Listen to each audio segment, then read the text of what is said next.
أعوذ بالله من الشيطان الرجيم.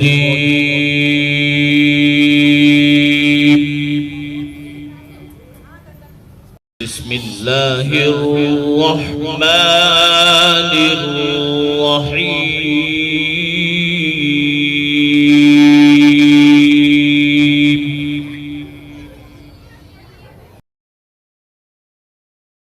ان کی کنیت ابو حنیفہ ہے. ابو حنیفہ کا معنی ہم امام اعظم کی ابو حنیفہ کنیت لگو.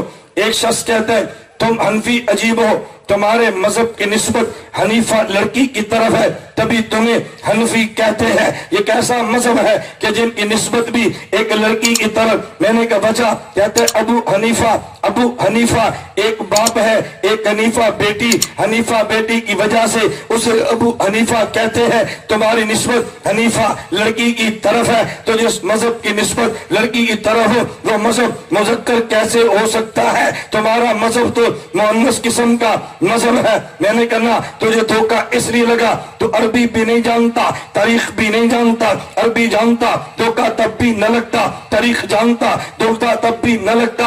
اگر تاریخ جانتا یہ جھوٹ کبھی نہ بولتا. امام ابو حنیفہ کی بیٹی حنیفہ ہے. امام ابو حنیفہ کا صرف ایک بیٹا جس کا نام حماد تھا، اس کے علاوہ بیٹا بھی نہیں ہے، اس کے علاوہ بیٹی بھی نہیں ہے. اگر تاریخ جانتا کبھی تجھے دھوکہ نہ لگتا. ہمارے علم میں تاریخ بھی ہے.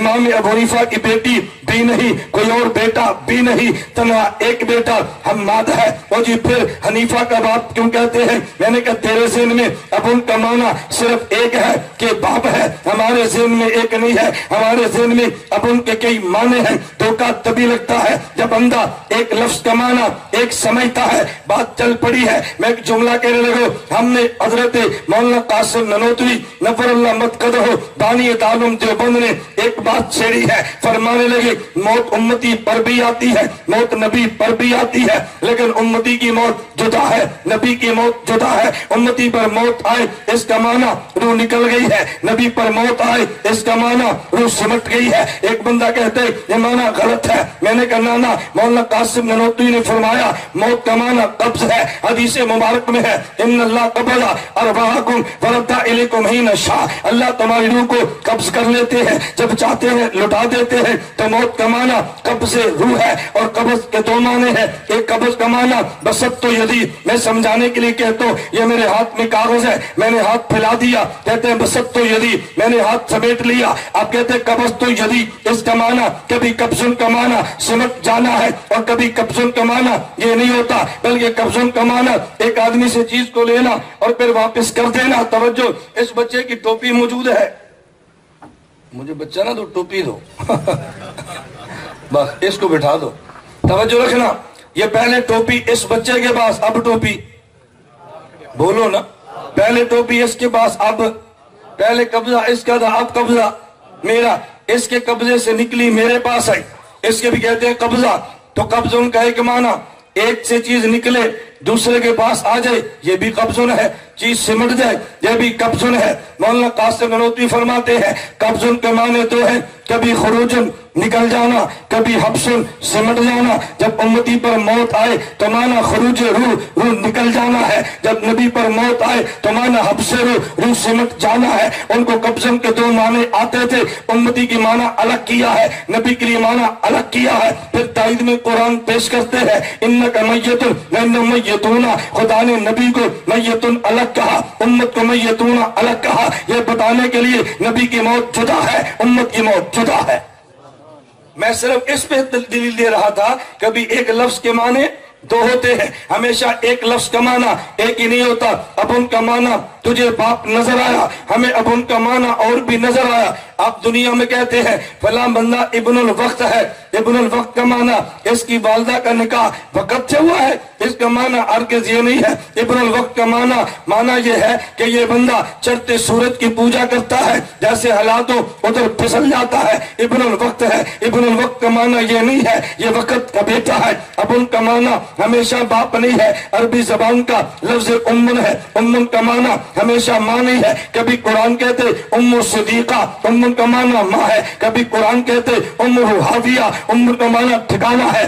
کبھی قرآن کہتے ام الکتاب، ام کا معنی اصل ہے. ام لفظ سے ایک ہے. کبھی معنی ماں ہے قرآن میں ام صدیقہ، کبھی معنی ٹھکانہ ام حاویہ، کبھی معنی اصل ہے ام الکتاب. بالکل اسی طرح ابن کا معنی کبھی باپ ہے ابو القاسم، کبھی ابن کا معنی باپ نہیں ہے، ابن کا معنی والا. اللہ کے نبی نے دیکھا عبد الرحمن بن صخرہ آئے ہیں، ان کی یہاں ان کی قمیص کے اندر اس جگہ پہ دیکھا تو بلی کا بچہ ہے. اللہ کے نبی نے فرمایا یا ابا ہریرہ، یا بلی کا بچہ اٹھانے والے اسی دور سے انہیں ابو ہریرہ کہا جانے لگا. اس کا معنی بلی کے بچے کا باپ نہیں ہے، ابو ہریرہ کا معنی بلی کے بچے والا ہے. اللہ کے نبی زہرا کے گھر گئے، پوچھا زہرا علی کہاں پر ہے؟ کہا جی گھر میں نہیں ہے. حضور مسجد نبی میں گئے، علی المرتضیٰ مسجد نبی کی زمین پہ لیٹے تھے، ان کے جسم پہ مٹی لگی تھی. فرمایا قم یا ابا تراب، ابو تراب اٹھ گیا. اس کا معنی یہ نہیں ہے علی کے بیٹے کا نام تراب ہے، ابو تراب کا معنی مٹی والا ہے. حضرت عبداللہ پیغمبر کے پہلے صحابی ہے بڑوں میں سے، لیکن ابو بکر کہتے ہیں اس کا معنی یہ نہیں ہے کہ بکر کا باپ ہے. اس کا معنی جب پیغمبر نے اعلان کیا کون میرا کلمہ پڑھے گا بڑوں میں جس نے پہل کی وہ عبداللہ ہے. مجھے کون ساری دولت دے گا؟ جس نے پہل کی وہ عبداللہ ہے. مجھے کماری لڑکی چاہیے، نکاح میں کون دے گا؟ جس نے پہل کی ہے یہ عبداللہ ہے. میں نے ہجرت پہ جانا ساتھ کون چلے گا؟ جس نے پہل کی ہے یہ عبداللہ ہے. میرے نبی دنیا سے گئے ہیں، ان کے مصلے پہ پہلے کون کھڑا؟ عبداللہ ہے. نبی دنیا سے گئے ہیں، پہلے امام کون بنا؟ یہ عبداللہ ہے. میرے نبی جنت، میرے نبی قبر میں گئے ہیں، حضور کے بعد سب سے پہلے نبی کی قبر میں کون گیا؟ یہ عبداللہ ہے. نبی قیامت کو اٹھیں گے سب سے پہلے کون اٹھے گا؟ عبداللہ ہے. نبی جنت میں جائیں گے ساتھ پہلے کون جائے گا؟ عبداللہ ہے. ابو بکر کا معنی بکر کا باپ نہیں ہے، ابو بکر کا معنی پہل کرنے والا ہے. کلمے میں پہل کی ہے ابو بکر بنا، ہجرت میں نبی کے ساتھ پہل کی ہے ابو بکر بنا. مزار میں پہلے گیا ابو بکر بنا، غار میں پہلے گیا ابو بکر بنا، جنت میں پہلے جائے گا ابو بکر بنا. ابو بکر کا معنی بکر کا باپ نہیں ہے، ابو بکر کا معنی بکر والا ہے. ابو حنیفہ کا معنی حنیفہ کا باپ نہیں ہے، حنیفہ کا معنی دین خالص ہے. صدیق نے پہلے لیا پھلایا ابو بکر بنا ہے، ابو حنیفہ نے پہلے لیا اور لکھا ابو حنیفہ بنا ہے. ابو بکر کا معنی دین لینے میں پہل کرنے والا، دین پھلانے میں پہل کرنے والا. ابو حنیفہ کا معنی دین لکھوانے میں پہل کرنے والا. جس نے پہلے لیا پھلا دیا ابو بکر بنا ہے، جس نے پہلے دین لیا لکھوا دیا ابو حنیفہ بنا ہے. ابو حنیفہ کا معنی حنیفہ کا باپ نہیں ہے، ابو حنیفہ کا معنی دین حنیف کو لکھوانے میں پہل کرنے والا ہے. اور عجیب بات یہ ہے اللہ آپ سب کو مدینہ لے جائے، آپ کی برکت سے ہمیں بھی لے جائے. آپ تو برکت کے قائل ہیں نا، وسیلے کے قائل ہیں نا. جو قائل نہیں ہے نا وہ نہ آیا کرے ہمارے مجمع میں، وہ نہ آیا کرے. ہاں سمجھنا ہو تو پھر آ جایا کرے، سمجھنے کے لیے ضرور آنا چاہیے. یہ میاں والی میرا بیان تھا، ختم بخاری کا جلسہ تھا، تو مجھے محترم صاحب فرمانے لگے کہ مولانا صاحب آج آپ نے حدیث پر ہی بات کرنی ہے، اس مسئلے کو نہیں چھیڑنا. میں نے کہا کیوں؟ کہتے ہیں 70% وہ ہے. میں نے کہا پھر تو ضرور بیان کرنا چاہیے چاہے 70% کو سمجھ آئے. یہ ہماری قوم بھی عجیب ہے. توجہ رکھنا، مولانا ختم نبوت پر بیان کرے کیوں؟ اس علاقے میں کچھ مرزائی رہتے ہیں. صحابہ کا دفاع کرے کیوں؟ بعض وہ رہتے جو صحابہ کو نہیں مانتے. نماز پہ بیان کرے کیوں؟ کچھ لوگ بے نمازی ہیں. روزے پہ تقریر کرے کیوں؟ کچھ لوگ روزہ نہیں رکھتے. زکوٰۃ پہ تقریر کرے کیوں؟ ہمارے محلے کے لوگ زکوٰۃ نہیں دیتے. مسئلہ حیات پہ تقریر نہ کرنا، کچھ مماتی بھی رہتے ہیں. عجیب بات ہے. نہیں ان کا دل ٹوٹے گا. میں نے کہا پھر ختم نبوت بیان نہ کر، مرزائیوں کو دل ٹوٹے گا. شان صحابہ پہ بیان نہ کر، ان کا دل ٹوٹے گا. زکوٰۃ پہ بیان نہ کر، جو زکوٰۃ نہیں دیتا بیچارے کا دل ٹوٹے گا. پھر کس کس کا دل رکھو گے؟ باقی ہر موضوع پہ تقریر کرائیں گے، اور جب یہ موضوع آ جائے نہ نہ ان کا دل ٹوٹے گا. میں نے کہا ٹوٹنے دے، میرے نبی کا دل نہ ٹوٹے. میں ان کا پابند نہیں ہوں. ہم پیغمبر کی خدمت کے، ہم پیغمبر کی محبت کے پابند ہیں. جو ٹوٹتا ہے وہ ٹوٹے، جو جڑتا ہے وہ جڑے. قیامت کو بھی اعلان ہوگا وَامْتَازُوا الْيَوْمَ أَيُّهَا الْمُجْرِمُونَ. اپنے جدا ہے، غیر جدا ہے. ہم کہتے ہیں دنیا میں اپنے جدا ہے، غیر جدا ہے. ہمیں کوئی ضرورت نہیں ایسے بندے کی جو ہمارا ہم عقیدہ نہ ہو. میں نے کوئی الیکشن لڑنا ہے؟ مجھے تمہاری ضرورت نہیں ہے. میں نے کوئی روڈ بلا کرنا ہے؟ مجھے تمہاری ضرورت نہیں ہے. میں نے عقیدے کی اصلاح کرنی ہے. میرے ساتھ وہی چلے جو صحیح عقیدہ ہے. ہمیں اپنی جماعت میں کسی ایسے بندے کی ضرورت نہیں ہے جو ہمارا ہم عقیدہ نہ ہو. میں کسی کی تردید نہیں کرتا. آپ کی اپنی پالیسیاں، ہماری اپنی پالیسی ہے. ہر جماعت اپنی پالیسی میں آزاد ہے یا نہیں؟ بولتے نہیں. آزاد ہے یا نہیں؟ مجھے ایک ساتھی کہنے لگا، مسئلہ بیان کیا، کہتا جی میں چل رہا ہوں چلے میں. میں نے کہا جی یہاں پر ایک وہ بندہ ہے جو حضور پاک کو قبر میں زندہ نہیں مانتا، ان کے پیچھے نماز پڑھ لیں؟ میں نے کہا نہ. کیوں؟ میں نے کہا نہیں ہوتی. توجہ رکھنا. کہتا ہے اگر جوڑنے کے لیے پڑھ لیں تو پھر؟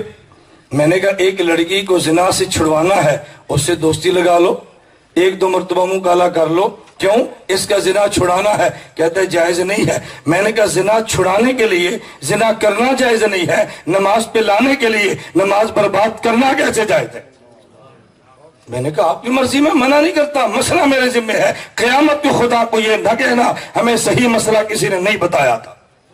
قیامت کو یہ نہ کہنا ہم قیامت کے دن بری و ذمہ ہوں گے. اللہ ہم نے اپنا کام کر دیا، انہوں نے نہیں مانی، یہ جانے اور وہ جانے. مجھے ایک بندہ کہنے لگا پھر دعوت میں جوڑنا بھی ہے، جڑیں گے کیسے؟ میں نے کہا ہم بتاتے ہیں، یہ ہمارے ذمہ حل ہے نا. ٹوٹیں گے بھی نہیں، نماز بھی اپنی پڑھ لیں. کہتا جی وہ کیسے؟ میں نے کہا پڑھ لیں بعد میں لٹا لیں. پڑھ لیں جوڑنے کے لیے پھر لٹا لیں، دعوت کا کام بھی ہو. میں نے کہا تجھے میں نے مسجد سے نہیں نکالا، میں نے کہا اس نیت سے پڑھ کے نہیں ہوتی اور بعد میں لٹا لے، ٹوٹے گا بھی نہیں، تیری نماز بھی بچ جائے گی. یہ بات ٹھیک ہے غلط ہے؟